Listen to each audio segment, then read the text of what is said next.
In the rugged, unforgiving terrain of the Sans Bois Mountains, an eerie silence settled over an abandoned pickup truck.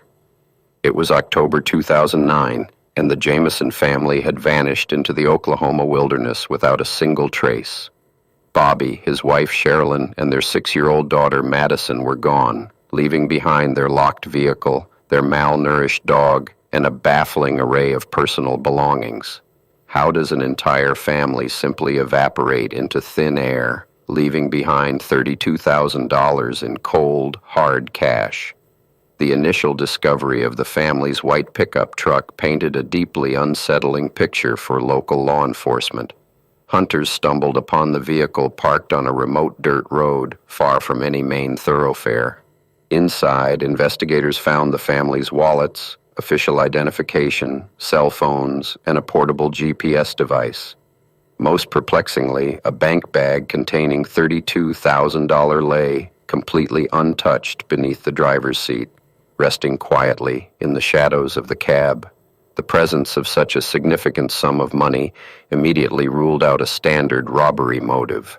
Furthermore, the family's dog, Maisie, was found barely alive inside the sweltering cab, suggesting the truck had been abandoned for several days before its discovery. There were no signs of a struggle, no blood, and no immediate indication of foul play within the vehicle itself. The scene was frozen, perfectly preserved, yet utterly devoid of the people who inhabited it. To understand the perplexing nature of this disappearance, investigators had to look closely at the lives of Bobby and Sherilynn Jamison leading up to that fateful autumn. The couple resided in Eufaula, Oklahoma, and had been experiencing a prolonged period of severe personal and financial stress. They had recently been involved in a bitter, highly publicized lawsuit with Bobby's father over property, a dispute that had fractured the family and generated significant documented animosity. Friends and neighbors reported that the couple's behavior had grown increasingly erratic in the months before they vanished. Both Bobby and Sherilynn had lost a considerable amount of weight, and their physical appearances had noticeably deteriorated. They spoke frequently of ghosts haunting their home, going so far as to consult with a local pastor regarding spiritual warfare. This highly unusual behavior cast a dark, paranoid shadow over their final known days in the community. Seeking answers, detectives painstakingly reconstructed the family's final movements using digital footprints and witness accounts. The GPS device recovered from the truck revealed that the Jamisons had traveled into the mountains to look at a 40-acre plot of land they were considering purchasing. Security footage from a local convenience store captured them on the day of their disappearance, providing a chilling, silent final glimpse of the trio before they drove into the unknown. The surveillance video offered far more questions than answers. In the silent, grainy footage, Bobby and Sherilynn were seen loading items into their truck. They moved in a strange, almost robotic manner, walking back and forth without speaking or looking at one another. Some observers noted they appeared to be in a trance-like state, fueling widespread public speculation about their mental condition or the potential unproven influence of illicit chemical substances. However, no definitive proof of drug use was ever found in the vehicle or at their residence. The modus operandi, a Latin term used in criminology to describe the characteristic method of operation of a criminal, was completely absent here, as there was no apparent crime scene to analyze. There was only an eerie void, a missing family, and an untouched fortune sitting in the remote wilderness, defying all logical explanations of criminal behavior. A massive search operation was swiftly launched, mobilizing hundreds of dedicated volunteers, seasoned law enforcement officers, specialized tracker dogs, and aerial drones. They scoured the dense, unforgiving brush of the Sans Bois Mountains, battling harsh weather conditions and treacherous, rocky terrain. Despite the exhaustive multi-agency effort, the expansive wilderness yielded absolutely nothing. The dense foliage seemed to have swallowed the family whole, leaving searchers deeply frustrated and physically exhausted. Weeks turned into months, and the initial urgency of the search gradually faded into a grim, enduring mystery. The cold case files grew thicker as promising leads dried up and anonymous tips led only to frustrating dead ends. Investigators chased down rumors of dangerous white supremacist groups operating in the area, investigated the bitter family feud, and even explored the remote possibility that the couple had staged their own disappearance to escape their mounting troubles. One of the more bizarre theories explored by investigators involved Sherilynn's alleged, deep-seated interest in the occult. Inside the abandoned truck, police discovered a so-called witch's Bible alongside the untouched cash. Friends confirmed that Sherilynn had recently purchased a small-caliber handgun and had been holding seances in their living room, convinced that a dark entity had attached itself to their home. This bizarre spiritual angle added a deeply unsettling layer to the already complex investigation. Another prominent theory centered around the massive sum of cash.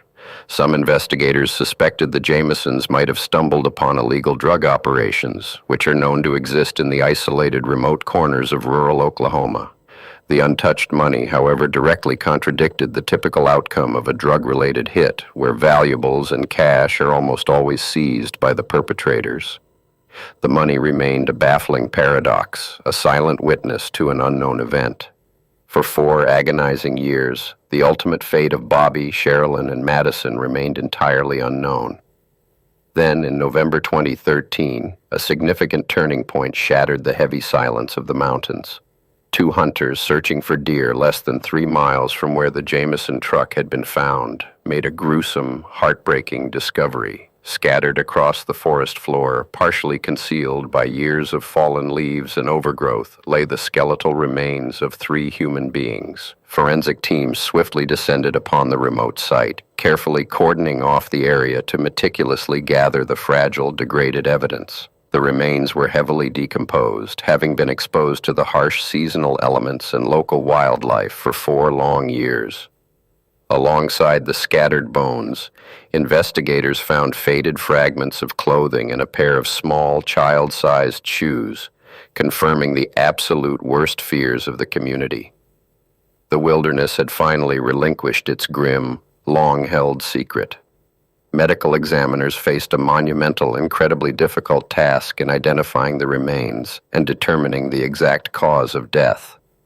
Through meticulous dental records and advanced DNA analysis, the state medical examiner officially confirmed that the bones belonged to Bobby, Sherilynn, and little Madyson. However, the prolonged exposure to the elements had severely compromised the biological evidence. Soft tissue, which often holds the vital key to determining how a person died, was entirely eradicated by time. The official autopsy report yielded a frustratingly ambiguous and devastating conclusion. The medical examiner listed the cause of death for all 3 family members as entirely unknown. There were no obvious signs of blunt force trauma, no definitive bullet holes in the recovered bones, and no clear evidence of a physical struggle. The lack of a clear cause of death, the specific injury or disease that directly leads to a person's demise, left investigators exactly where they started. Despite the tragic discovery of the bodies, the core questions surrounding the Jamison family's demise remained fiercely and publicly debated. A small hole was found in Bobby's skull, which some analysts speculated could have been a fatal bullet wound. However, forensic anthropologists could not definitively rule out post-mortem animal scavenging as the actual cause of the cranial damage.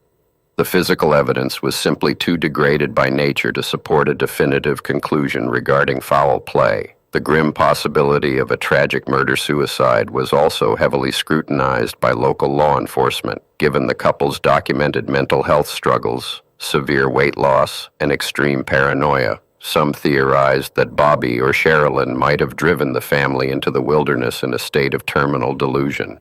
Yet the total absence of a firearm at the recovery site cast significant lingering doubt on this grim hypothesis.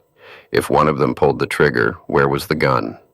The emotional toll on the extended family and the Eufaula community was immeasurable and profound. For years they had clung to the desperate, fading hope that the Jamisons had simply walked away from their troubled lives and started anew under assumed identities.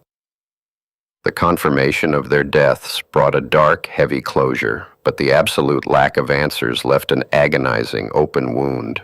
The memory of a 6-year-old girl caught in the middle of an inexplicable tragedy haunted the town.